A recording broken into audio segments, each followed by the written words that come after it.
غیبت اور بہتان۔ غیبت کھانے کا مطلب ہے دوسروں کی غیر موجودگی میں برائی کرنا۔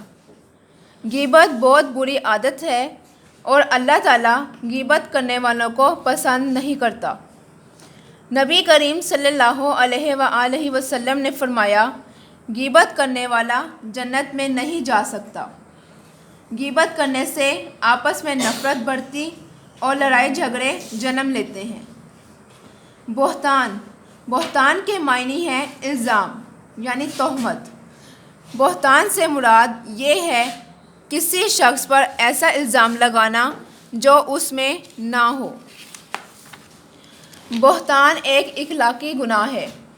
آپ صلی اللہ علیہ وآلہ وسلم سے پوچھا گیا، غیبت کیا ہے؟ آپ صلی اللہ علیہ وآلہ وسلم نے فرمایا، تیرا اپنے بھائی کے عیب کا ذکر اس طرح کرنا جو اسے ناگوار ہو۔ عرض کیا گیا، اور اگر میرے بھائی میں وہ عیب موجود نہ ہو؟ آپ صلی اللہ علیہ وآلہ وسلم نے فرمایا، اگر اس میں وہ عیب موجود ہے تو تم نے اس کی غیبت کی، اور اگر اس میں وہ عیب نہیں ہے تو تم نے اس پر بہتان لگایا۔